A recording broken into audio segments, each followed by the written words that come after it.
Okay, let's get into book talk. This is Book Spoilers. It's really tough to come up with a topic this week because the show has gone so far afield. Admittedly, I've always thought it would get back to the end of the book, and it's trying to do it, at least hinting at it. I thought we'd start off with these three images that so far haven't shown up on the show yet. We see Bernard and Sims in the janitor's office, standing in front of the monitors. Are they looking for Juliette, who ran away last week? Or are they possibly looking at a new rebellion rising up? The next shot, which hasn't shown up in an episode yet, is Bernard wearing his ceremonial chain as mayor, reading the pact as Juliette's about to go out and clean. Notice Paul Billings is over here on the right. The show has made it obvious that Paul is on the good guy team, but what's he going to do while Juliette goes out to clean, if there's no way he can stop it? Or in this version of the story, is he going to be helping Walker and others make sure Juliette's suit can last? Finally, here's the shot I mentioned on last week's Book Talk spoiler section. Bernard and Sims seeing Juliette go much farther than she's supposed to because her suit is intact and not letting the toxins in. Last week I mentioned, hey, maybe Juliette goes to Lukas, and that's how she sees and gets some information about what is in the hard drive.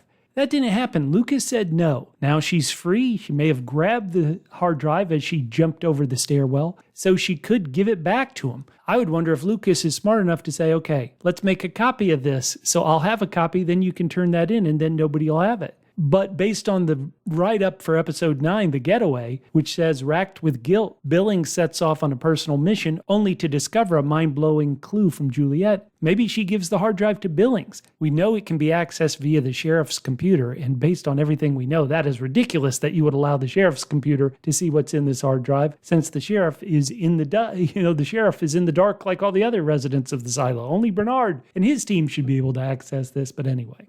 One thing I mentioned in last week's podcast, the spoiler part of it, is that, boy, how is Lukas going to become Bernard's shadow? So, okay, here's a made-up thing. It's not going to be this. But again, if Juliette gives the hard drive to Lukas, he copies it, copies the information to a hard drive that's safe, then he takes the original hard drive, turns it into Bernard. Bernard suddenly thinks, ooh, I can trust this guy. Maybe that is how they build their bond and go to where the story of the books would want them to go moving forward. Can you guys figure this out? This is crazy.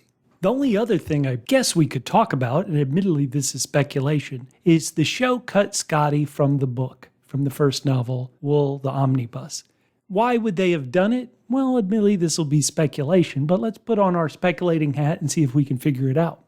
The first thing that jumps to the mind is that the show really wants Juliette isolated. I mentioned when they introduced this character of the sheriff secretary, Sandy, and how she and Julie butt heads, and it feels right when they're coming to at least an understanding.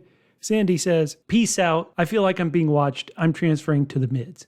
So again, they're leaving Juliette alone. Now the character of Scottie in the books is like a support person who works at IT who Juliette has a relationship with. And so if you want Juliette on the show to be completely isolated, she can't have pre-existing conditions with almost anybody up top. And so maybe that's one reason why you remove Scottie from it.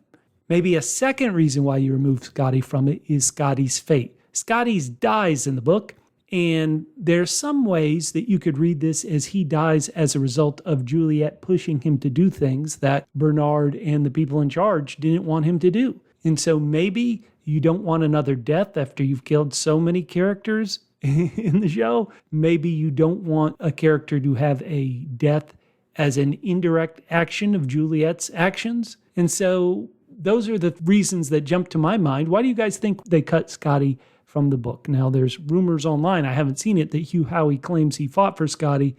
Scottie didn't make it. And then let's have some speculation. So please email us, hello@doublepmedia.com, or you can write down in the YouTube comments, or if you're on audio podcast, go ahead and tweet at us at DoublePHQ on Twitter, at DoublePHQ on Instagram, Facebook.com/DoublePHQ. Based on the reasons that they could have cut Scottie from this book, are there any characters who you would be afraid or believe that the show might cut from the second book? Are we sure Solo's coming? You would think so, but could it happen? You know, if you want Juliette isolated up top, isolating her in a deserted silo would be another way to go. What do you guys think? Feedback, feedback, feedback. We live off it.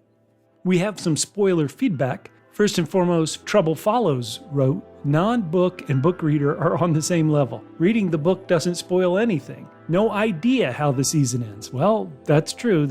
Really, since episode 3, the specifics of the episode have not come from the book at all. And so, yeah, there's almost no way to spoil it. Outside of saying if you know the book, you know Juliette is going to go out to clean. Kilgore Trout wrote, it looks like they may take this in a different direction from the book. When they had a power surge, the screen flickered a green lush field, when in the book, that green lush field image could only be projected on a 2x8 screen in front of the visor, in front of the helmet of the person going out to clean. Right, it wasn't up-resed high enough to be shown on a giant screen like that. Kilgore Trout continues, I also think Jules may find a door to Silo 17 down below instead of being cast out. Kilgore, that's an interesting thing. We're going back to the very first episode and we see that tunnel underneath the digger in the big infamous I can't go into that body of water. Jules is going out. Those scenes I just showed a couple of seconds ago prove Jules is going out.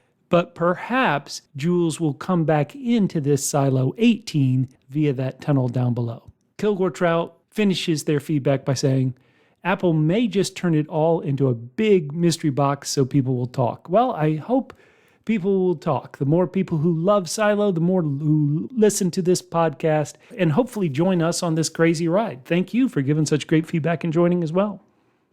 Jacob wrote, it's my first book versus show. For me, the issues are when the writing quality of the show or movie doesn't match the book's quality, such as on Game of Thrones or Harry Potter or certain comics or other rich canon material. Jacob says, I can tell the books are much richer and smarter than the show. Well, that's all opinion, Jacob. We want everybody to love it. I certainly want me to love it, and I want you to love it. I want everybody to love it. Hopefully we'll get to that place in these final 2 episodes. We only have 2 episodes left. Let's go. Let's rock. Send us your feedback. If you're watching this on YouTube, give us a like. Hit that like button like you want to hit Bernard. Talk to you next week.